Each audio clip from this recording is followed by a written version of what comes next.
All right, it's a great pleasure to be here. Thank you so much, Catherine and Alex, for inviting me. I was telling them it's my second time talking at the Institute. The first time was online, which was not nearly as fun as being here in person, and have the Canadian experience of getting snow again.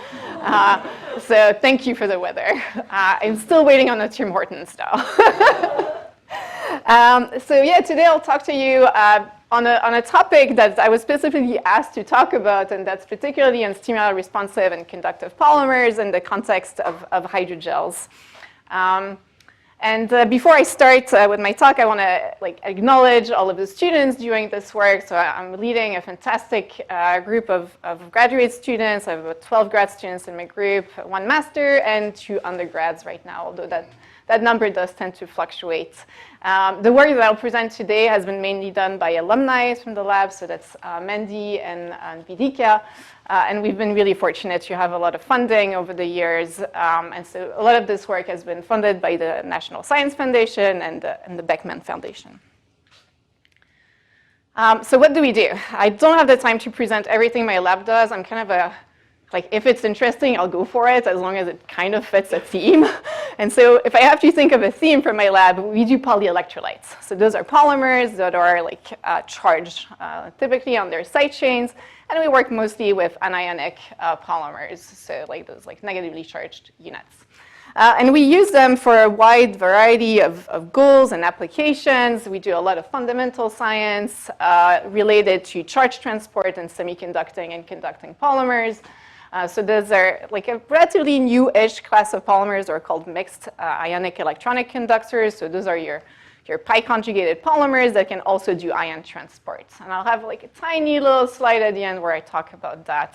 But what I'll focus more on today are what we're doing on electrically conductive hydrogels. I won't talk about those cute little sticky rubber ducky ones, hoping that's going to be a publication that's going to come out shortly. But I'll spend a lot of time talking about that. What I won't talk about today, what I talked about last time at the Institute, was on our work on plastic upcycling and finding a method to transform plastic waste into materials that are a little bit more useful. And so we had some demonstration of this idea of transforming plastic to electronic materials. We are also working more in the realm of biomaterials and finding new treatments for osteoarthritis, trying to replace proteoglycan or GAGs in cartilage that are degraded during osteoarthritis, and using thermoresponsive polyelectrolytes for that. So I won't talk about this, but we have some really nice publication on the topic. And lastly, that's an area that's more and more growing in my group. We are in collaboration with my colleague, Charles Dong. We are making materials to study and stimulate the human sense of touch. So we spend a lot of time looking at passive materials, what it feels to feel something like this, or like this, right? What are the material design criteria to create tactile materials? And in the future, for those of you who may be interested in graduate school on this topic, I have openings on designing electroactive materials to dynamically change the way a surface feels. And we're doing that in collaboration with people who are blind and that need better tactile aids. So those are some of the direction my group is taking. But today I will talk to you about our work in organic electronics and pi-conjugated polymers. So I probably don't need to tell you too much about pi-conjugated polymers, but these are just a few examples of the types of materials people have worked with in the past. So you have your polyacetylene, your polythiophene, typically used in transistors. Those are some of the model polymers that the field has been studying for the many decades now. Those PPV type things that have been used a lot in OLEDs. Some really crazy polymers. I don't know who's got those ideas for those that you might be complexing with carbon nanotubes. And your solar cell materials. And so I think some of the benefits of your organic electronics is that they can be made into flexible material, taking advantage of the mechanical properties of polymeric materials to induce flexibility and in some cases even stretchability. And so while there are some fun applications in that realm of organic electronics, making your phone bend is cool, but okay, maybe not the most useful thing you can do with them. What we are looking into now are some of the more advanced applications for those polymers, and that's in the field of organic bioelectronics. And so what I mean by that is the use of semiconducting or conducting polymers at the biological interface or for applications in human health. And so there's many things you can think about. I think a lot of people have focused early efforts on those like ex vivo analyte sensors, so in the realm of biosensing, electrochemical biosensing. And that's still a very developing field. It's stuff that my lab still does. There's still room for improvement to make like better biosensor, make them more specific, more sensitive, etc. There's a big push also for doing in vivo sensing. So here's an example of tumor sensing. I think, as you can see from what's happening to these poor mice, there's still room for improvement here as well. We're not quite there yet in terms of implantable sensors, and I think that's where really material science can come and play a role there. You might have seen like some of the wearable electronics. I'm giving here an example. This is muscle electrostimulations. If there are athletes in the room, I think there's a lot of interest now in like accelerating muscle recovery by electrostimulating like the muscles. And you might have heard of Neuralink. Anyone? Yeah, and I see some nods. I don't like to mention Neuralink, so I'll mention paradromics instead. They're essentially doing the same thing. So those are those brain-computer interfaces where you can have a chip on the surface of your brain and remotely control what a computer might be doing. So there's a lot of hope for paraplegic patients to be able to operate remotely a computer. Again, here, there's so many challenges left, the biggest one being the long-term stability of the devices and scarring and tissue rejection, or for the most part, they still need to be addressed. And so I think a lot of those startup companies in the neurotech industry are moving forward, but there's still a big need for new materials to improve those interfaces. I'll mention some cool application. One is the bionic eye. I think like, that's one of my favorite ones. So essentially making a contact lens that can like record what is happening and send signal back to the brain. In this particular case, they use a simple polypyrrole. It's like not a very complicated polymer, but it works really, really well. And here's a picture of me and my postdoc. So we were working on haptics. So haptics, like coming back to this idea of creating like materials to interface with a sense of touch. Haptics is devices to stimulate tactile sensations. And so here we used electroactive polymers to create like a feeling inside the glove. So we are in a virtual environment. You're touching something in a virtual environment, and you can actually feel it in the glove, which was really fun. So all of those examples here use at some point a conducting polymer. And one of the reasons for that is that it lowers the impedance. So one of the things we have to think about to bridge the gap between the world of biology and the world of electronics is the way signal is propagating. So in the world of biology, it all works with ion gradients, right? Like your neurons are all working with those ion gradients. Whereas in the world of electronics, everything functions with zeros and ones, and essentially like turning electrons on and off, right, in your transistor. So the materials that bridge that gap need to be able to do both ion conduction and electron conduction. That's why mixed ionic electronic conductors are really, really powerful, right? We also need to think about the mechanical properties. So in order to enable long-term application, the materials need to be soft enough that it doesn't create like a mismatch in mechanical properties and scarring of the soft tissues that it's in contact with. So there's been a big push in the field for making soft electronics. If you're thinking like brain-type material, we're down to like kilopascal or so. But biology is really incredible. It does all those other things that electronic doesn't necessarily do, right? We are all biodegradable. Electronics, for the most part, are not. Like e-waste is accumulating in the environment, so that's still something to be addressed. They're very specific thanks to their self-assembly procedure. They're adaptable, right? Like we know how to, like the body knows how to change. It evolves. It adapts to its environment to do a specific task. Whereas our electronics, they're just zeros and one. They're persistent, they're fixed. There are some really good materials out there that are hard materials, but they might not reach quite this level of complexity quite yet. All right, so how do we design now like electronics specifically for applications at the biological interface? And that's really what drives research questions in my group.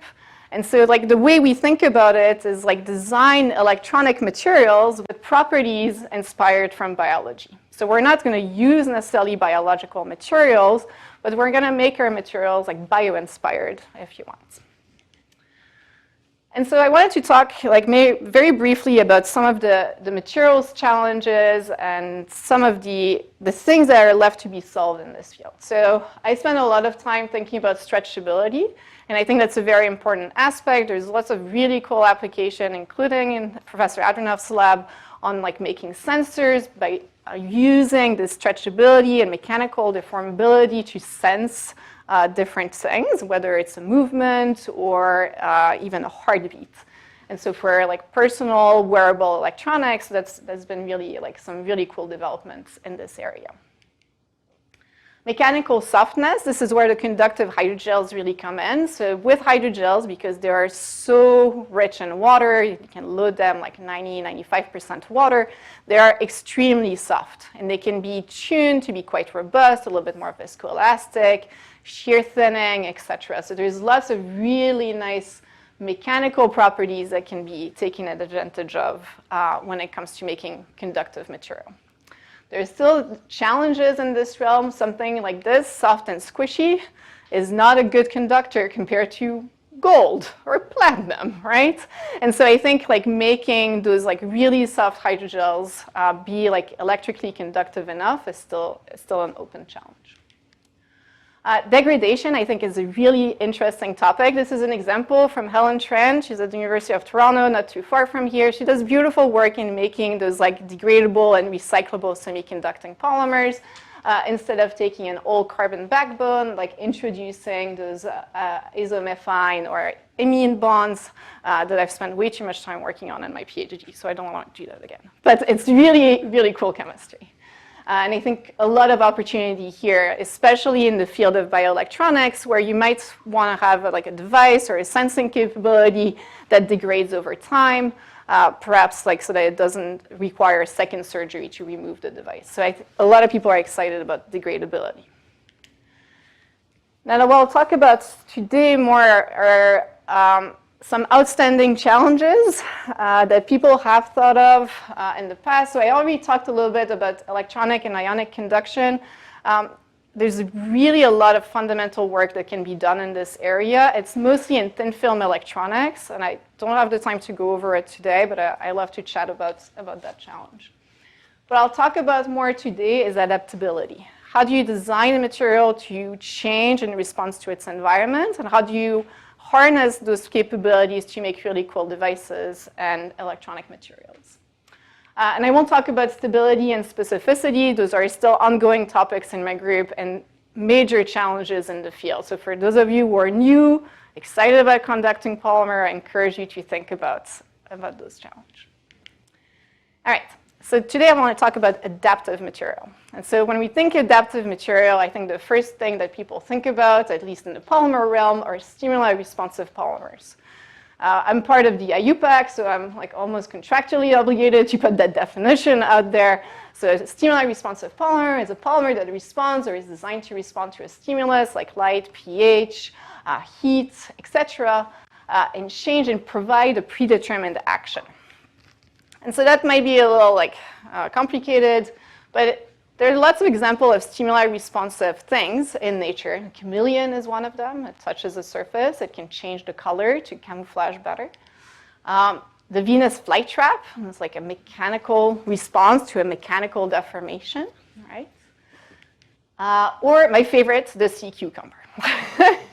Most underrated animal. It's really incredible. It can change like the way its stiffness in response to like the salinity of its environment, the content of calcium in the water, and it can respond also to like preys that might be looking at eating a tasty snack. All So those are examples in nature, but obviously we're not the first one working in the field of stimuli-responsive polymers. It's a massive field of research, and that's because there's a lot of really exciting potential with stimuli-responsive polymer.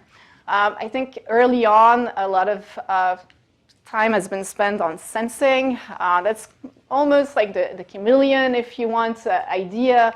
So if you have a particular analyte, it can change color in function of the analyte, whether that's pH or something more complex. Actuation, that's been the hot topic in soft actuators and robotics. So how do you get things to move? Squishy robots, things that are more like human and lifelike than the robots we've been seeing on Terminator.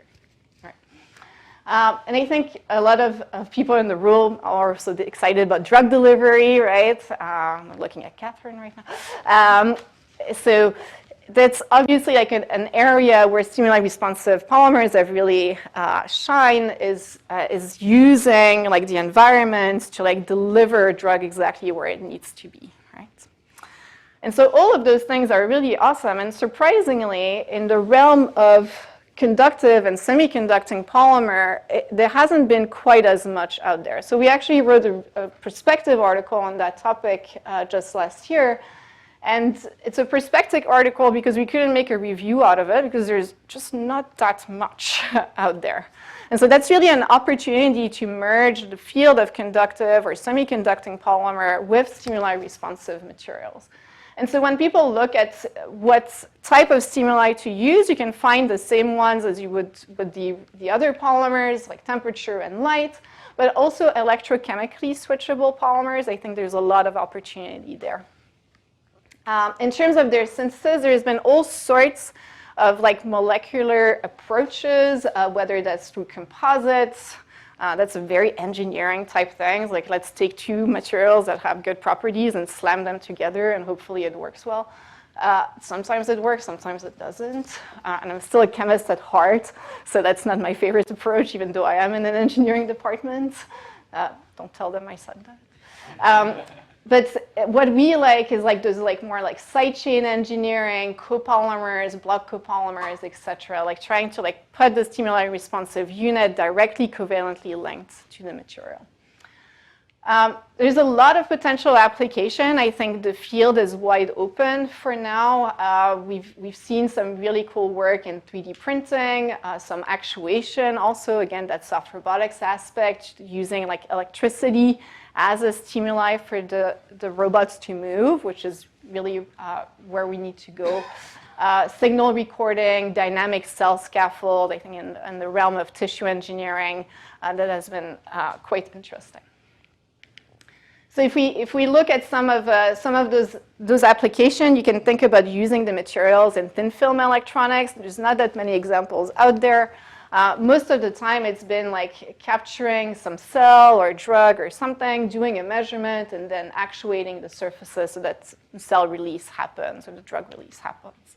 So that's in the realm of what are called like theranostic devices, so devices that can do both the sensing and the diagnostic and actuation or release of the drug, the treatment part.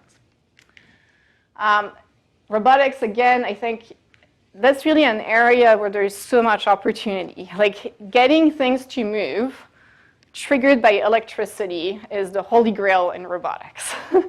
But they need to be soft and squishy as well.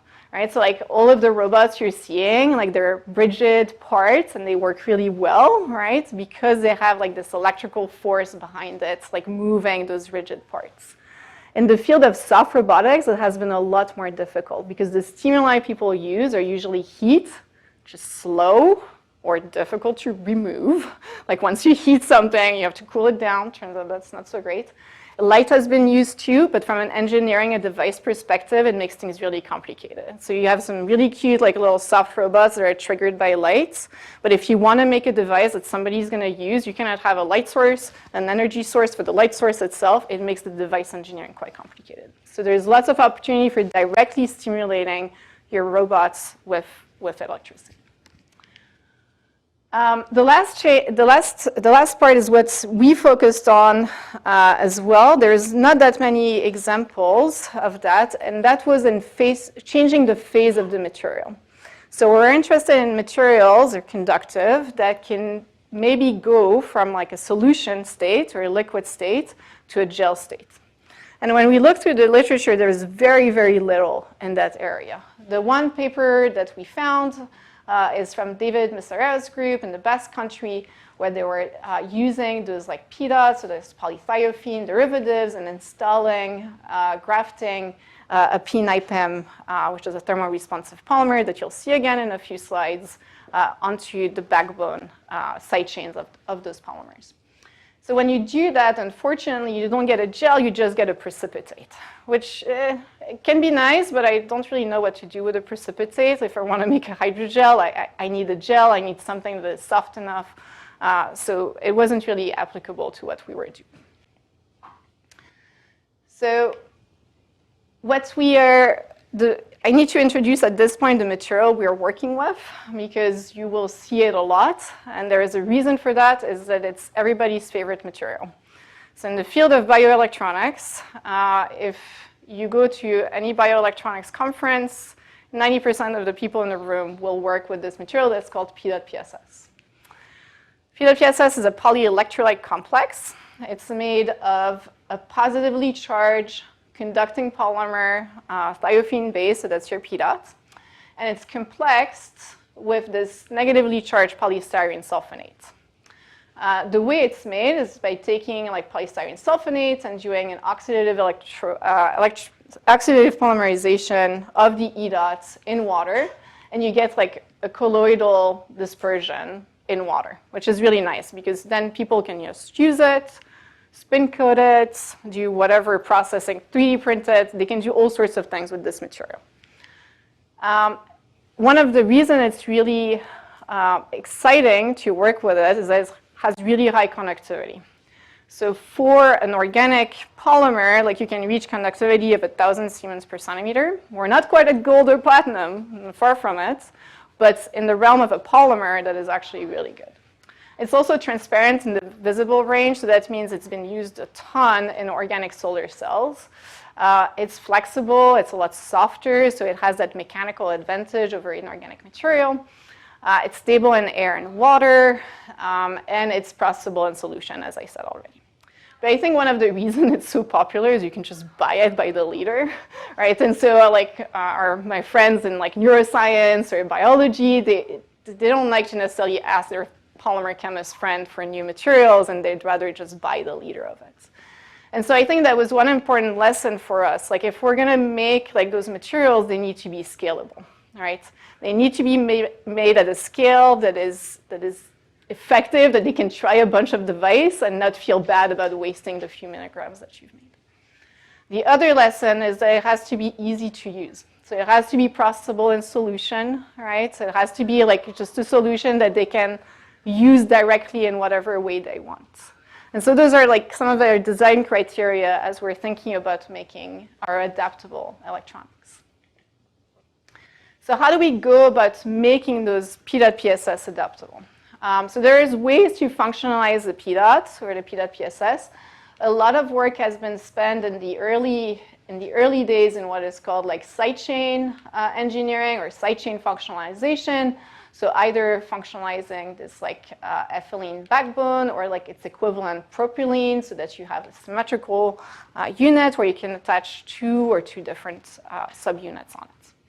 That was the example that I showed you where it just crashes out of solution. So those tend to be like really hydrophobic, and so like you don't get like a nice hydrogel material in those cases. Polymer blends, that's another approach. This one, the composite approach, the problem is most of the time when you're separating your conductive polymer from your stimuli-responsive polymer, the stimuli-responsive polymer lives its life independent of the conductive polymer. So let's say you have a thermoresponsive system, it will thermorespond and then leave that one in solution. Right? So the composite does not work in this particular case.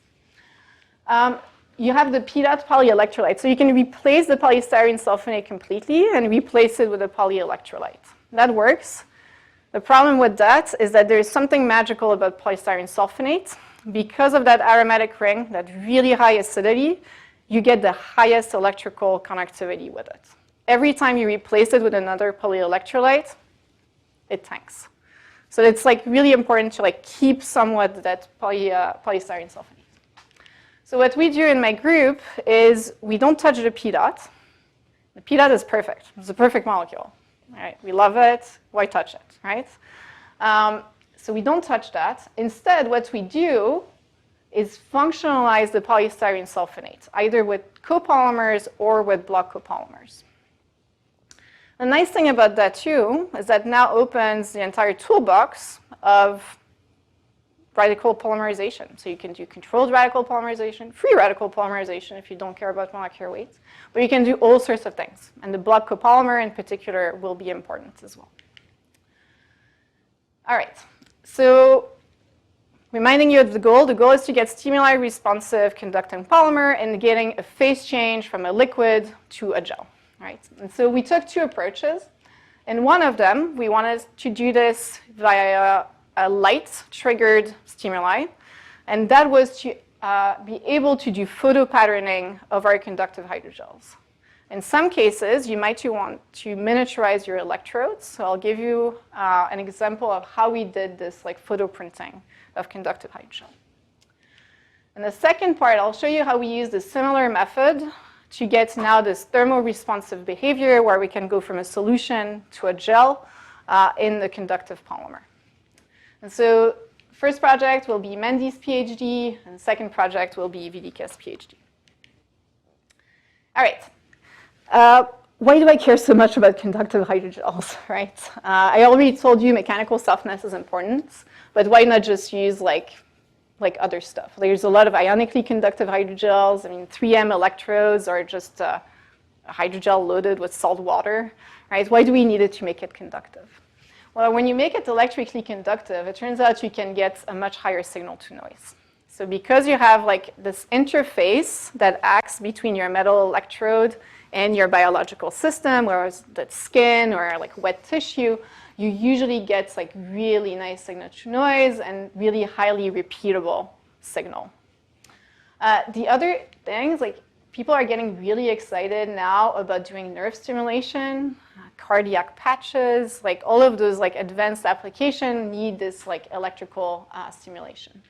There has also been some examples now showing that an electrical current can guide neuron growth, where that's also an area that is quite interesting. So all of those things are fun. So when we first started into this area, that was back when I started my group, I was like, okay, well, we need to make conductive hydrogels. But one of the issues from making conductive hydrogels is that every time you put a conductive material in there, you're changing the mechanical properties of your hydrogel, which is really frustrating. You have your perfect hydrogel, whether it's like hyaluronic acid or agarose or things like biologists like to use, and then you put a conductive component in it, and the hydrogel mechanical property go to crap, right? They like get really brittle, they get really tough, and so that was an issue.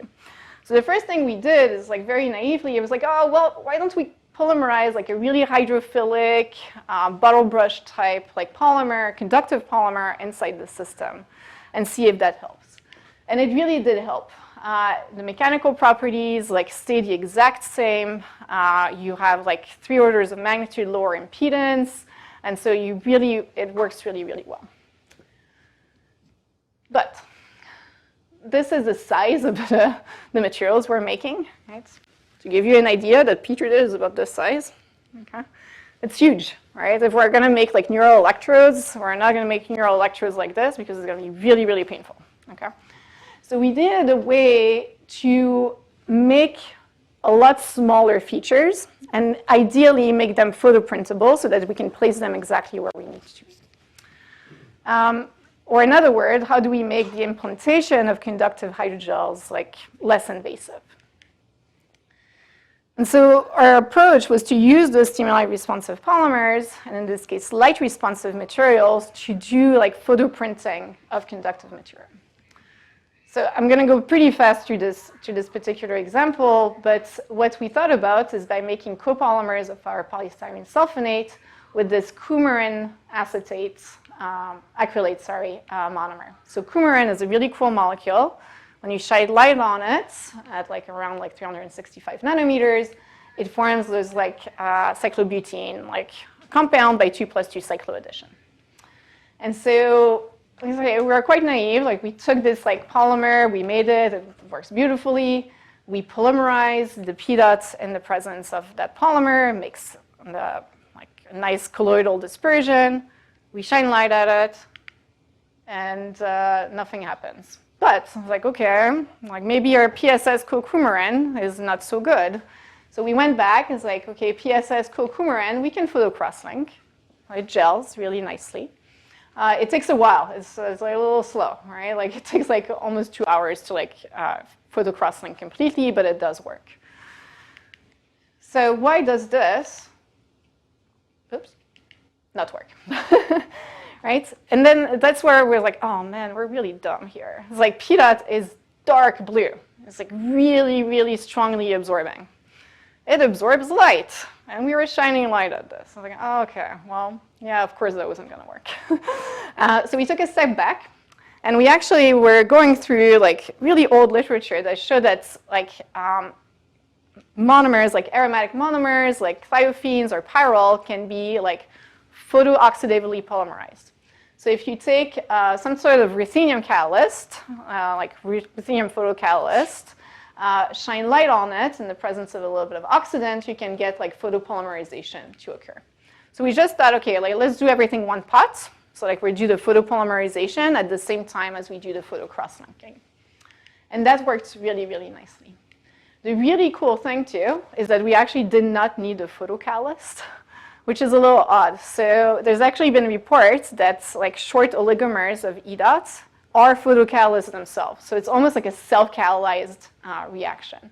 So we can go from our liquid, clear solution, shine light on it, and it photocrosslinks really, really nicely.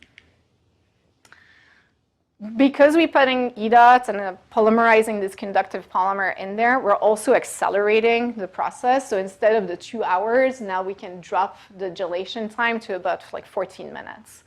So this is rheology. So we're looking at the crossover between the storage and the loss modulus as an estimate for the gelation time. So we're monitoring as a function of irradiation time here. And so depending on the ratio of styrene sulfonate to coumarin to E dot, we can change this gelation time. We can also change how stiff our hydrogels were at the end. So most of them were on 10 to the 7 Pascal, which is quite stiff for a conductive hydrogel, so not perfect, but could be used for certain applications. One thing that is really important to us is obviously making sure that we have the electrical properties that we need. So what we often do is electrochemical impedance spectroscopy. You can think about it as a resistance measurement, but instead of being in a direct current, we're working in an alternating current. So we have a frequency dependence, and we're measuring impedance / resistance. Right? So here we have a material that's very highly resistive, high impedance, that doesn't contain the P dot conductive hydrogel. We do our polymerization, add the conductive component, and you can see the impedance drops by 2 or 3 orders of magnitude. So now we know that we have a much better conductor. And we can use what are called equivalent circuit model to extract what the ionic resistance or the electronic resistance in this system is.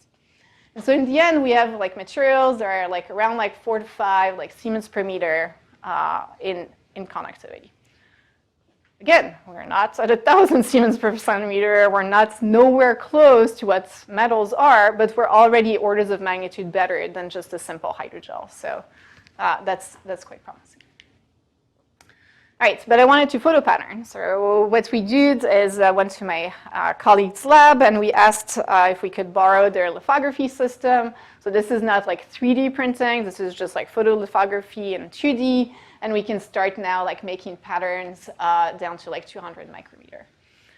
This is still quite big. For neural electrodes, we might need to like miniaturize even more, depending on the application, but at least it was a proof of concept that we can photo pattern those materials. One of the challenges we have is the adhesion. Like those slip really readily off. We're doing the photo patterning on a glass slide because we don't have any adhesive layer, they slide right off. Hence the rubber ducky that I'm hoping to publish in a few weeks. So we were working on making those hydrogels also like sticky to a variety of surfaces, and we're using zwitterion because I talked about zwitterion a lot this morning, so figured I would mention that. All right, just as a proof of concept, we do like just surface electromyography. It's pretty easy for us to do. We're sticking electrodes on the forearm, and we're just measuring like what happens when people like bend their fingers or close their hands. So it's just measuring like muscle signal activity. And we can see that here with our cross-linked electrode, we get roughly the same signature as we would with a commercial electrode. So nothing to write home about in terms of application, but at least from a proof of concept perspective, this was really nice to us. All right, so like just a mini conclusion on the light responsive materials. Beware of competing light absorption. Right? If you're going to use light, you have to make sure that your wavelength match. PDOT is a broad absorber. While it is transparent, it is not fully transparent. Like you can totally see it's like dark blue, right? So it is a broad absorber, so really difficult to do any light responsive type. But you can take advantage of the light to trigger the polymerization itself. So we kind of bypass some of those light absorbance problems by doing this one-pot reaction. And we can use that for photo patterning, which was cool. Now, even if we do get to photo pattern, we still have to get that inside an animal to do like in vivo bioelectronics. And so for that, we would still have to do some type of surgery, implant the device, take it out if it doesn't work, etc. So what we wanted is something that is really minimally invasive, right? And so in the field of drug delivery or any other field, you would just be like, oh, make it injectable, right? Well, that's not so easy to do with a conductive material. And so what we wanted is to have a material that is a liquid at room temperature, but as it changes temperature to something around, let's say, physiological temperature, 37 degrees Celsius, it would transform into a hydrogel. And so that was exactly what Vedika set out to do. And I'm giving you the answer, like a punchline right away, it works. But it was not that easy to get it to work. All right. So what we had to do was making block copolymers. A regular copolymer, like we did with the light responsive things, did nothing. Like it would just sit there, like no response. So instead, it's like, okay, well, it seems that we have to isolate the thermoresponsive component from the conductive component while not just physically blending them. Otherwise, it just crashes out. So what we do is we're using Raft. It's just this for Graham. Yeah, Raft is the best.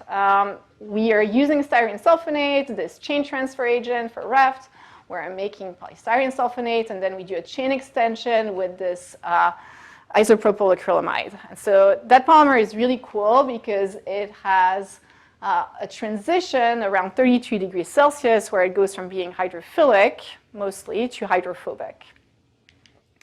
And so here's the size exclusion chromatogram, like showing that we have indeed a block copolymer, beautiful chain extension. So this is the block copolymer in solution at 25 degrees Celsius. It's fully soluble. We increase the temperature, and the solution becomes milky. All right, so something happened. We initially thought we would make something like this. It's a lot more complicated than just a beautiful spherical micelle. But in general, we think this picture is not too far from reality. We have a hydrophobic p-NiPM core at high temperature and a hydrophilic polystyrene sulfonate shell at high temperature. Okay, so then how do we make it conductive? We take this block copolymer, and we keep it below this transition temperature, and we do the oxidative polymerization of our EDOT in the presence of the block copolymer. And so we make the polyelectrolyte complex altogether. But that was not that easy, right? Like we know in block copolymers and polymers in general, molecular weight matters, block ratio matters, overall molecular weight matters. And so to Vidika's credit, she tried a lot of conditions and a lot of polymers. And so some of them, like you could see it was promising. It's like, all right, the viscosity increases. But then we do this like stupid upside down vial test and it just like flows down, right? So it wasn't a robust thing. Eventually, we got some weak gels, like increasing the P-NiPAM loading, but it still wasn't good. So we're like, okay, we're going to decrease a lot the polystyrene sulfonate. That polymer is just too soluble, so we have to like make it even less soluble. And eventually, we got us to work. So that last one is this ratio of PSS to P-NiPAM. So quite a lot of P-NiPAM in there. All right. So here's where I talk about rheology. If you like rheology, you can keep listening to me. If you don't like rheology, just watch the video. All right, so we knew it was doing that sol-gel transition that we wanted to do, but we needed to be a little bit more quantitative. And so to do that, we again turned to rheology. In this particular case, we're doing variable temperature rheology. So we're sticking our material in the rheometer at room temperature, and then we're slowly ramping up the temperature. Likewise, as with the light-responsive system, we're looking at the crossover point between the loss and storage modulus to estimate what the gelation temperature is. And so in this system, we found that the gelation temperature is around 35 degrees Celsius. The cool thing that I don't have on this slide is we can change what the moduli are as a function of the concentration of the colloids in solution. So if we have it at 3.6 weight%, we're around like 150 or so Pascal, which is very, very soft. And if we're like increasing the concentration, we can increase it by an order of magnitude. So we have quite a good tuning over like the mechanical properties of the material. We also wanted to see how fast that process is, right? If we want to do this in an animal or any type of living system, so we set the rheometer at 37 degrees Celsius and we monitor how long does it take in the rheometer to gel. And so that process took about 41 seconds. So it's really quick. Well, in the rheometer, you have to keep in mind we're working with small volumes. Those were 0.5 mLs. In Vidika's vial here, she's working with 1 ml, so it takes a little bit longer. And that's just heat transfer. And we can do this many, many different times, right? Like we can heat, cool. The first time she made this polymer, I spent literally 4 hours in the lab dunking it out of solution because it was just so much fun. And I couldn't believe like how reversible this thing is. And so by now, like we've made batches that went back and forth like hundreds of times, and it's still very stable. You can see a little bit of tail like moving up here in your loss modulus. That's just because the sample was drying in the rheometer. But if you keep it in a sealed vial, you can go forever. Video say the same thing. Did you catch all of that in the video? Okay, cool. All right. Sorry. We obviously looked at the electrical properties as well. So I think the key, there's a lot of data here, but what you have to keep in mind is that those gels are both electronically and ionically conductive. So that's really great for that interface between electronics and biology. So we did some measurements. The electronics are not the best. They're not bad, but they're not the best. So we're around like 200 like millisiemens per centimeter. They're good enough for biological application. I think we can do better, and we have some new molecular designs now that I think will be really promising. We can also like switch it back and forth, so the resistance changes as a function of temperature, and that's also very stable. Okay, so why was the block copolymer? So I was telling you like the copolymer itself does not do anything. And so we suspect that there was some sort of like self-assembly behavior at play here. And so we asked our friends at Penn State, so it's Monsieur Gesami and Enrique Gomez, to do like cryo-EM images of those materials. And so I don't know if you can see it well here, but you can see like those like spherical-like particles that are assembling into like, those little worms. So it's like almost like worm-like like micelles a little bit, like pearl necklace if you want. And then you have some weird like lamellar things happening on the surface. And so it's just to give you like a schematic view of what we think is happening, and that's data that's supported by Sachs experiments. what we think is happening is that we have like our PSS, like block copolymer that is like perfectly soluble in solution. But as we're starting to polymerize this hydrophobic P dot, it's forming an electrostatic complex, and it's like kind of driving like the self-assembly of a spherical micelle, if you want. But then not all the P dot is polymerized. So some of it also polymerizes on the surface. So you can start seeing here, you see like here, we call those like lamellar fringes. Those are essentially the P dot chains that are starting to assemble like vertically outside of the colloidal particle. And so while most of our P dots is probably in the center of the particles, that would be a bad thing for conductivity, right? Like you have like this insulating like polymer shell around it, so you're not going to get a conductive material. But where we got lucky is because it's forms and there's still some P dot to polymerize, we now have those like lamellar like P dot chains on the outside that are still able to create conductive pathways. And so when we're forming, that's just to show that there's P dot PSS also that forms that. It's not just our stuff that forms this. Anyway, too much for you. So what we do now when we're forming the gel, we're not necessarily touching like the size of the shape of those micelles, but rather they're just aggregating together. So because the P-NIPAM is already in the shell, like it wants to find its P-NIPAM friends, if you want, and now it's forming that percolated network. And so like you can see here, like it's not quite a honeycomb, but you can see like it's a conductive like path around all of those little colloidal particles. And so schematically, we're kind of showing it like this. The size of the particles doesn't change necessarily, but they're just rearranging in solution. And that's why we have this really nice like isovolumetric change, right? The volume doesn't change.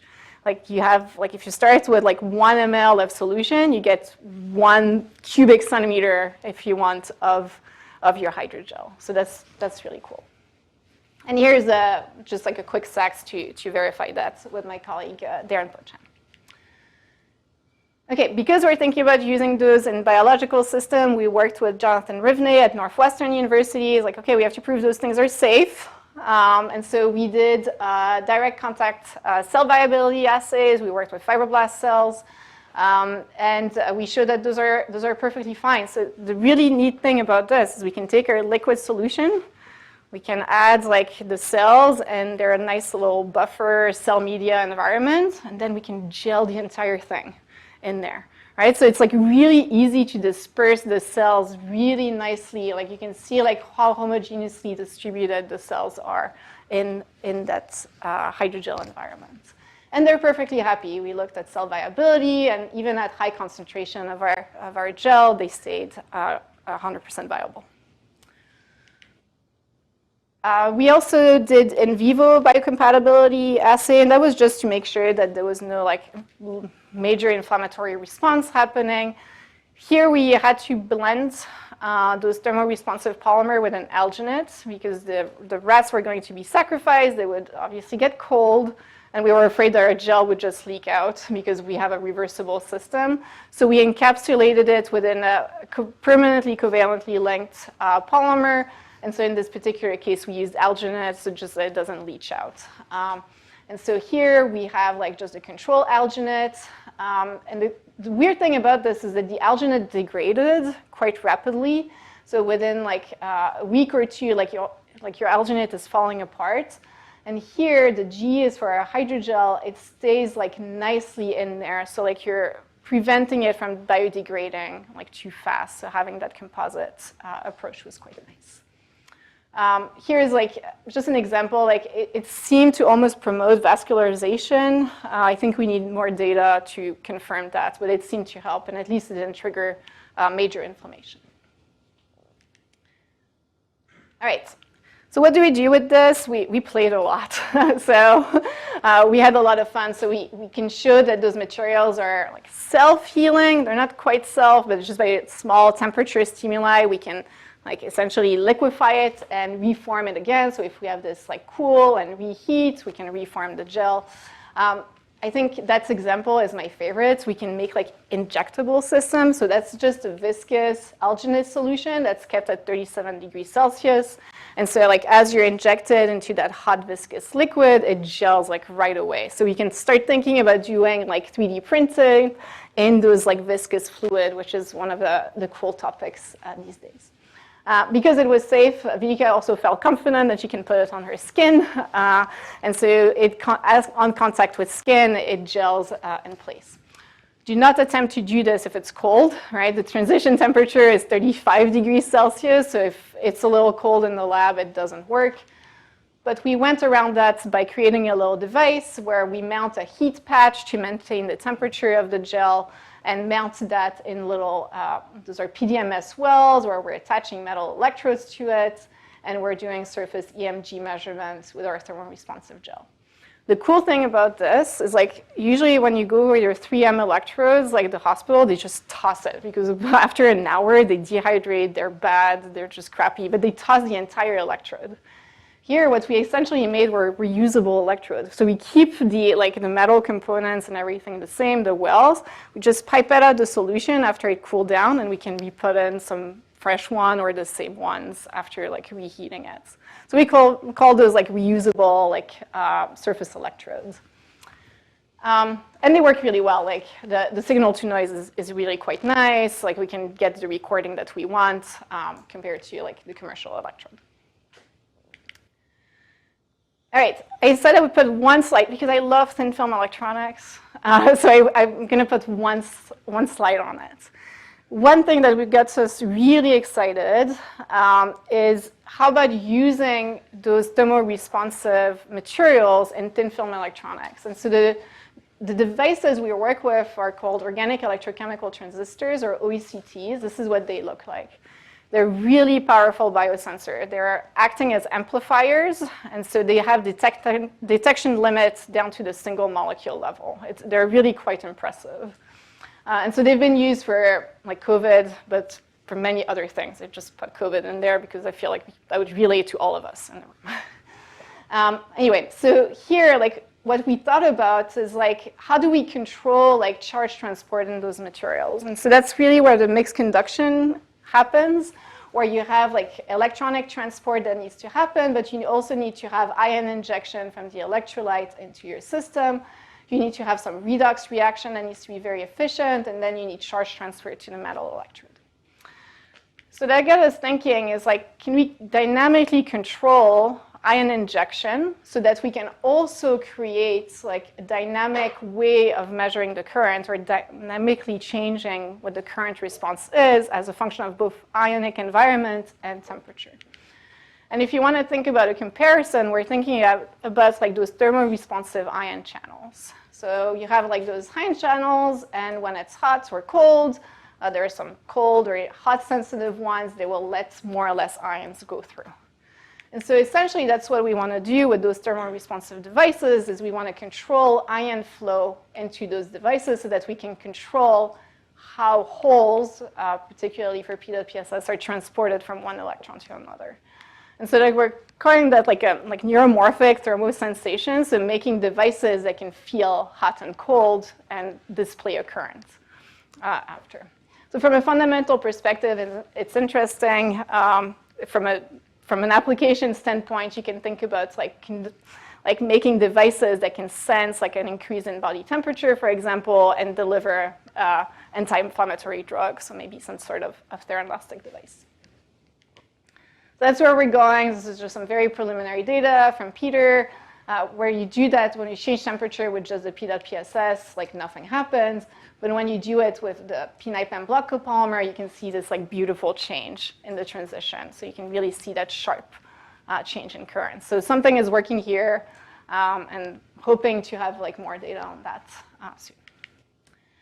So those are just like some ideas that I have, but I would be happy to like hear like some other ideas that you may have for this material. We're always happy to collaborate. So just to wrap it up, so we have, I think there's a lot of promise in stimuli-responsive and conductive polymer. I think a lot of concepts that were developed for, let's say, insulating polymers can also be applied to conductive, although we have to tune certain things now.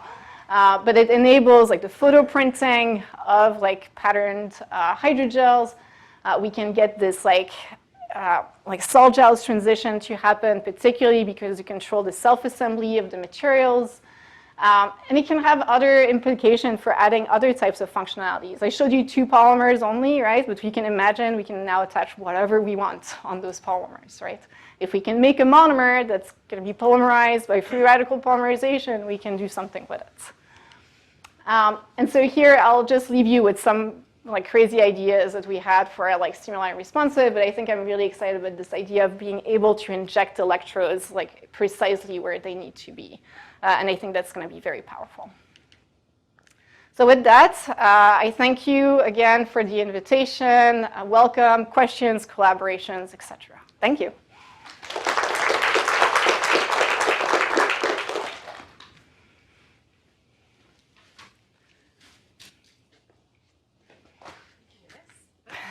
Thank you. That was a wonderful talk. Do we have any questions for Laure? Thank you for the very cool talk. So like when you have your block copolymer growing, I guess it's some kind of pizza, right, that is occurring?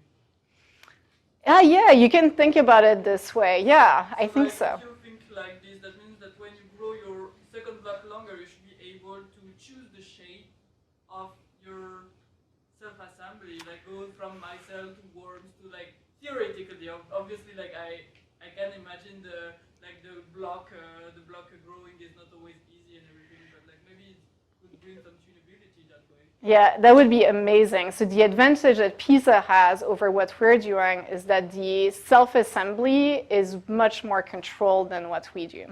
Our second step, the oxidative polymerization, we have no control over it. It's essentially a step growth polymerization with like oxidation on both sides happening. We have no control over molecular weight. So I think getting something like pizza to work would be amazing. And I did oversell it like this in some of my proposals, but it's not going to happen, unfortunately. I would love it to happen that way.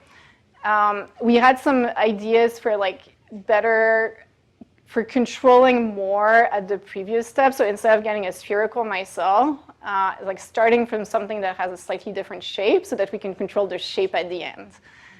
That has not worked yet. But yeah, we definitely were thinking exactly along those lines. Really nice work. You mentioned that the conjugated polymer stabilizes the alginate gel in the mouse. So it's not quite stabilizing.